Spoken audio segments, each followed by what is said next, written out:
Mes chers amis, la dernière fois, nous avons abordé des questions qui sont liées au Kavod Hamet, c'est-à-dire des règles d'honneur que nous devons à nos chers disparus. Nous avions parlé de la fixation de la date de l'anniversaire, etc. Je voudrais poursuivre un peu dans le même registre, mais sous un angle différent.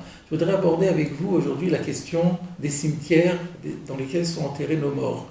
On m'a posé la question de savoir si aujourd'hui, vu la saturation des cimetières, il y avait encore un moyen de se faire enterrer en France de façon pérenne. Alors, je voudrais aborder une autre question qui répondra à celle-ci également. La question, c'est pour tous ceux d'entre vous qui ont des proches parents qui sont enterrés dans des cimetières en France, leur donner des informations parce que parfois il y a des applications à l'Afrique qui les concernent. Alors tout d'abord, une première précision, nous avons en France deux catégories de cimetières. Je parle évidemment des cimetières sur lesquels nous enterrons nos morts.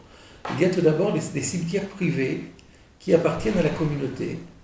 Pour des raisons historiques, effectivement, il y a certains cimetières qui jusqu'au jour d'aujourd'hui appartiennent à la communauté juive.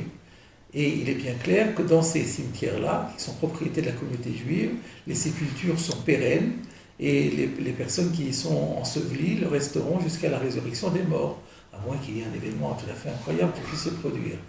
Quels sont ce type de cimetières qui, historiquement parlant, font qu'ils appartiennent à la communauté? Il y a d'abord, je pense, aux cimetières qui se trouvent dans les 3 départements concordataires, c'est-à-dire le Bas-Rhin, le Haut-Rhin, la Moselle, mais il y a encore d'autres régions de France, vous avez par exemple la Lorraine ou le Champagne-Ardenne, et d'autres régions encore dans toute la France, pour des raisons ponctuelles et historiques, font qu'il y a des cimetières qui appartiennent et qui sont régis, gérés complètement par la communauté. Donc pour cela, il n'y a pas de problème particulier à mentionner. Nous allons maintenant fixer notre attention sur les autres catégories de cimetières. Tous les autres cimetières en France sont des cimetières municipaux, c'est-à-dire dont la gestion revient à la mairie de la ville en question qui a ce cimetière. Et il y a de nombreux cimetières municipaux, et notamment dans les cimetières de la ville de Paris, où la mairie a depuis très longtemps concédé à la communauté juive la possibilité de regrouper nos morts dans un espace dédié de ce cimetière.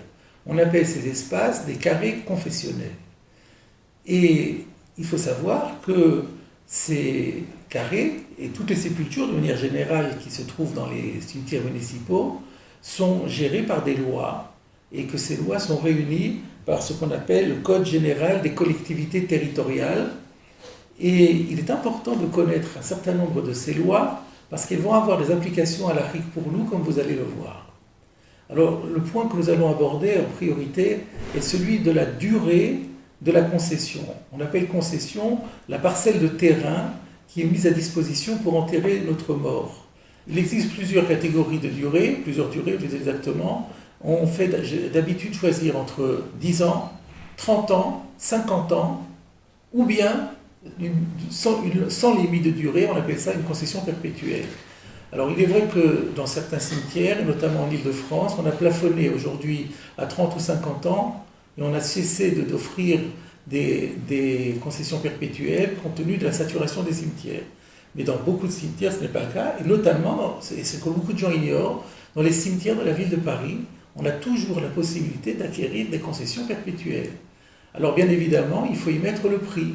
Le prix varie en fonction du cimetière et en fonction de la durée. Et si vous êtes intéressé à avoir un ordre de grandeur, vous pouvez faire une petite recherche Google, vous cherchez concession funéraire cimetière parisien, et vous allez trouver un tableau qui est établi par la mairie et qui vous donne cimetière par cimetière le tarif pour 2 mètres carrés de concession sur telle et telle durée. Et vous vous rendrez compte que par exemple pour un cimetière comme celui de Thiers, eh bien, avec moins de 4 000 €, vous avez la possibilité d'obtenir une durée sans durée, une concession perpétuelle. Alors j'ai parlé de Thiers. Il y a d'autres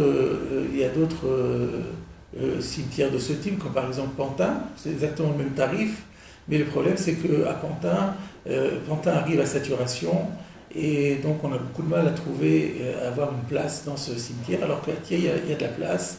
Et donc Thiers n'est pas dans Paris intramuros, mais comme vous le savez, dans les cimetières parisiens, il y a des cimetières qui se trouvent en banlieue parisienne, mais qui appartiennent à la mairie de Paris, comme par exemple à Bagneux ou à Pantin. Et donc aujourd'hui, j'encourage vivement à aller à Thiers. C'est un peu plus loin, les gens n'aiment pas beaucoup, mais au moins on a des carrés confessionnels tout à fait disponibles. Et comme je vous dis, on peut avoir pour 4 000 € une concession perpétuelle. Maintenant, pour le cas où on n'a pas eu les moyens, par exemple, on n'a pas eu le désir d'acquérir une concession perpétuelle et qu'on a pris une concession de 10 ans ou de 30 ans ou de 50 ans, lorsque cette concession arrive à échéance, eh bien on a la possibilité de reconduire à nouveau et de repayer pour une nouvelle durée. Donc on n'est pas encore, on peut encore perpétuer la chose simplement en rachetant et en prolongeant la durée de la concession chaque fois que celle-ci arrive à échéance. À défaut, si on n'a pas reconduit la durée de la concession, lorsque celle-ci est arrivée à échéance, la loi prévoit encore 2 ans pour laisser aux personnes le soin de réfléchir, et une fois que ce délai de 2 ans a expiré, la mairie est en droit de récupérer les ossements, et soit de procéder à la crémation, ou alors de les mettre dans un reliquaire, et ce reliquaire individuel et qui sera recouvert d'un numéro pour pouvoir l'identifier, sera ensuite déposé dans un ossuaire. Et il y a des ossuaires où le regroupement pour la communauté juive existe également. Aujourd'hui, lorsqu'il y a une reprise administrative et on récupère les ossements sont déposés dans l'ossuaire de Thiers.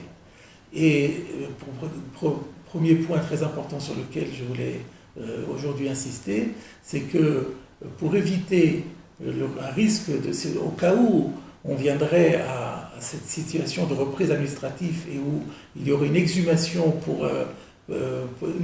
des ossements, parce que la durée n'avait été arrivée à expiration, il est très important qu'au moment de l'enterrement, on précise que la volonté du défunt était de s'opposer à toute crémation. Et comme ça, on est assuré que si cela devait arriver, eh bien, les ossements vont être récupérés et mis dans un reliquaire et non pas brûlés. Vous savez bien que c'est contraire à la halakha. Cela dit, il faut dire aussi que cette exhumation et cette mise en reliquaire dans les conditions actuelles aujourd'hui ne sont pas complètement conformes à la halakha et qu'il faut éviter de se retrouver dans cette situation. En d'autres termes, qu'il faut faire le nécessaire pour que les ossements restent inhumés constamment jusqu'à la venue du Mashiach. Comment procéder pour cela ? Je pense que nous allons consacrer un deuxième entretien la prochaine fois pour cela. Les éditions Torah Box, c'est des dizaines et des dizaines de livres pour les petits comme les plus grands, sur tous les sujets de la vie juive et abordés de manière accessible à tous.